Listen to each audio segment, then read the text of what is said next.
Aujourd'hui, j'ai le plaisir de pouvoir partager avec vous un des éléments essentiels qui est celui des achats négociés. En effet, le secteur connaît une évolution qui s'accélère puisque le pharmacien connaît une évolution de ses pratiques. Les pharmacies participent à des campagnes de prévention, mais également une accélération par rapport à des phénomènes de concurrence. Alors cette évolution sectorielle, elle a conduit à une accentuation des exigences puisque le but, c'est que l'offre produit soit plus qualitative, plus diversifiée et que la disponibilité des produits soit garantie. Ce qui nécessite la mise en place d'un processus achat qui soit clairement structuré, puisqu'il constitue un levier stratégique pour l'entreprise. Il va permettre d'optimiser les conditions commerciales et soutenir le conseil des équipes officinales envers les patients. Alors un élément important qui a été réalisé au départ, c'est celui de construire une base de données articles. C'est d'une part la classification ATC, l'ensemble des produits pour une seule et même molécule. Donc on parle bien là des médicaments prescrits. Certainement avec les médicaments génériques, ça permet aux équipes officinales de promouvoir des alternatives moins chères.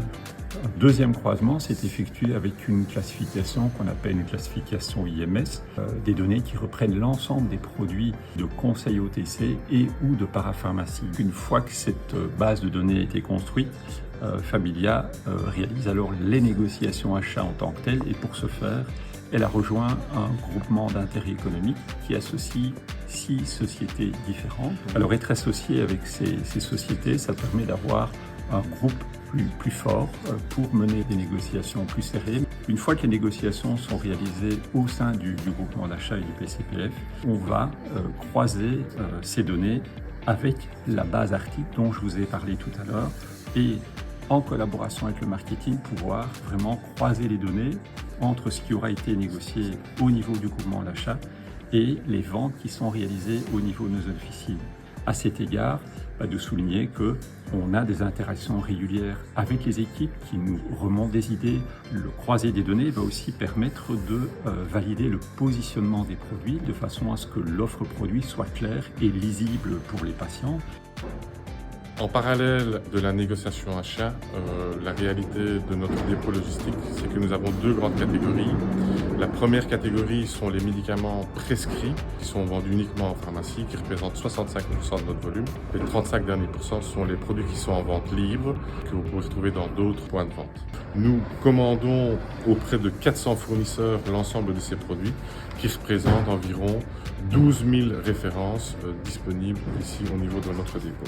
Il est très important pour nous d'avoir un juste équilibre entre ces différents produits pour avoir une disponibilité, répondre aux besoins de nos officines, mais avec toutes les contraintes que nous connaissons ici au niveau de nos dépôts médicaments.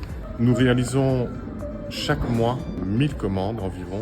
Ces 1000 commandes représentent 700 000 boîtes qui sont réceptionnées chaque mois. Il est très important pour nous d'être très agile dans le référencement des différents produits pour répondre aux besoins du marché et aux besoins de nos officines. Ce juste équilibre, il est entre les ventes, la rentabilité, les niveaux de stock et l'immobilisation financière. Chaque produit est intégré dans notre base de données. C'est le cœur numérique de notre chaîne d'approvisionnement.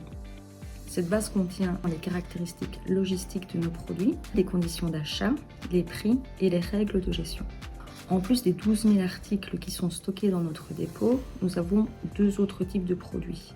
Les articles du monde 2 qui représentent 40 000 articles. Des produits qui sont référencés chez nous au niveau des prix, mais qui ne sont pas stockés. Il y a également les articles du monde 3. Là, ça représente plus ou moins 300 000 articles qui ne sont pas référencés chez nous, mais il est parfaitement possible de les intégrer dans notre base de données. Cette architecture nous permet de combiner la disponibilité immédiate pour les produits essentiels, d'élargir notre assortiment et de maîtriser nos stocks. Cela nous permet de garantir une cohérence entre l'ensemble des flux à partir du moment où on crée le produit, où on le commande, où on le réceptionne, où on le stocke et où on le délivre au patient final. Nous avons également un service retour qui nous permet d'assurer le flux jusqu'à la fin de délivrance du produit. Lorsqu'il arrive à péremption, ce service nous permet de renvoyer les produits chez nos fournisseurs pour faire une récupération des marchandises Ce service nous permet également de mieux gérer les stocks en officine, de pouvoir faire des rapatriements pour réalimenter notre stock, éviter des surstocks, éviter des surcommandes. Donc on se trouve ici dans le dépôt DPC Familia à Ciney, qui constitue vraiment le cœur physique de la supply chain. Ce dépôt fonctionne sur une philosophie qui est basée sur 3 grands piliers. Le premier étant la fiabilité, c'est-à-dire que nous contrôlons tout ce qui rentre et tout ce qui sort de manière à avoir une traçabilité totale de nos produits. Le second principe est le principe de fluidité. Nous avons tout mis en œuvre ici pour optimiser tous les mouvements internes dans le dépôt, que ce soit dans le rangement ou la préparation des commandes. Le troisième pilier, c'est bien évidemment la disponibilité. Nous avons créé et nous faisons fonctionner ce dépôt pour qu'il puisse avoir le maximum de disponibilité, que les produits soient un maximum accessibles pour le besoin de nos officiers. Donc nous sommes ici dans la zone de préparation des commandes. C'est ici que se concrétise tout le travail qui a été fait en amont, depuis la négociation, les achats, les livraisons et le stockage.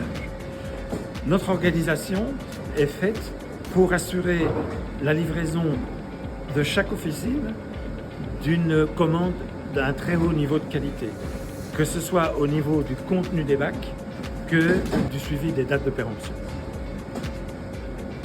Nous sommes ici dans la toute dernière étape au dépôt où les commandes finalisées vont être contrôlées et chargées dans nos différentes camionnettes pour une livraison en officine.